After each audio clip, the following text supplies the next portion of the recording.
Welcome everyone, I'm Erica Pizzi of JackCotton.com and I'm here with luxury real estate expert, author, and agent Jack Cotton himself, and we're talking about showing luxury homes. Showing luxury homes. Hello, Erica. You don't get a second chance to make a great first impression, and the higher you go in price range when you're showing luxury homes, the fewer showings you're going to have, so they really have to count. All right, so let's talk about the things that you really should do in the beginning. What's at the top of your mind as an agent? Number one is make sure the seller is not home. If the seller's home, you goofed, because, oh my goodness, when the seller's home, they just follow you around, and then the buyer turns on this whole different aura where they're constantly saying how great the house is, how much they love the house, must be the most coolest people living here, and you never really get to understand what the buyer really thinks about the house because they're so busy trying to impress the seller. So number one, seller has to be gone. Plus, it makes you more in control as the agent there. Right, and I really don't want to be doing it in front of the seller. That's not fun.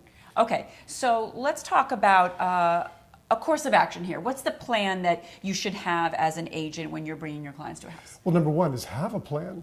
Have a plan, Right. You just don't show up and wing it. You have to have a plan, like what rooms are you going to show first? What's the best path through the house? Are there some surprises you could save? Is there like a special wine drawer down here that you could save for a surprise at the end? So plan your showing of the house. And when you walk into the house, if it's not your listing, the lights could all be off, the heat could be off, the curtains could be closed. Yeah, what if the house isn't ready? Take charge. Right. You've got to come in and take charge. I mean, it's your show, it's your showing, it's your buyer. Take charge. Now, if your listing agent's watching this video, you know from watching me before that you got the house ready because you don't get a second chance for a great first impression. But sometimes as a buyer agent, we walk into a house and nothing's ready. It's incredible. So make sure you're taking charge. And another thing I like to tell agents to do is when you leave, always leave something behind. Your card, we use a marketing confirmation form. Let somebody know that you've been there and what some brief comments were from the buyer. Sellers, when your house is on the market, sellers they think about it nonstop. Every waking moment, they're thinking about their home being on the market for sale. What's going on? What's happening? Right. And then when somebody comes to see their house, they want to know. I mean, there's no greater rejection on the planet than having somebody come into your house and not buy it or not like it. They want to know what they think. So leave a comment card for the seller and for the selling agent. Obviously, as you're going through a house as an agent, you're doing a lot of the talking, but you say listening is actually way more important than that.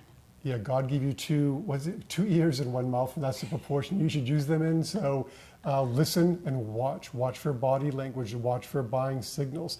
Listen to what the people are saying, listen to what they're asking for. In my early days in real estate, I used to get all discouraged and work up when the buyers would criticize the house. Who picked this out? What a silly light. But I learned oftentimes that they're actually liking the property when they talk like that, and they're trying to mentally beat you down for the negotiation phase. So being very careful to listen and judge and try to get a feel for what the buyer's thinking about when they go through the house is critically important. And take charge again.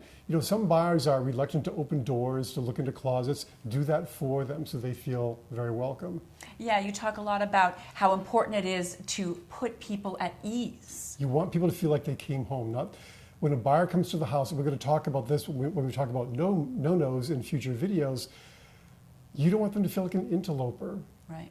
You don't want them to feel like, oh, I don't really belong here. You want them to be mentally moving in when they come to the showing. So that's critically important. All right. So, open the doors, move at their pace. You don't have to say, this is the kitchen. I've found that people in the high end are pretty smart and they can tell when they're in the kitchen, They right? can tell that, So right? you don't need to say this is the kitchen.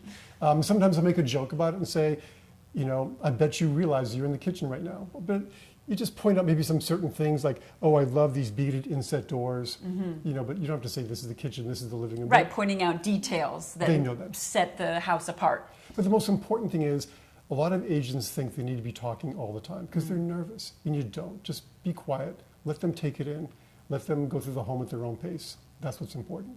What happens if you're with a couple and they actually separate? That happens a lot. The wife goes upstairs, the husband goes downstairs, or vice versa. You just have to sort of tag team and go back and forth. And oh, your husband really loved the basement. Oh, your wife was really enthralled with the master on the second floor, whatever. Just going back and forth and sort of keeping tabs on them and filling them both in what the other person liked and saw is an important thing to do. So, and again, just watch and listen for signals all the way along.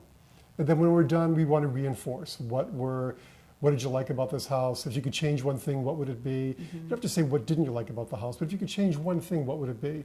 That's a sort of a cleaner, more effective way to get at what their thoughts are when they just viewed the home. And again, leave that confirmation. Hopefully the selling agent is there, and you can just hand it to he or she.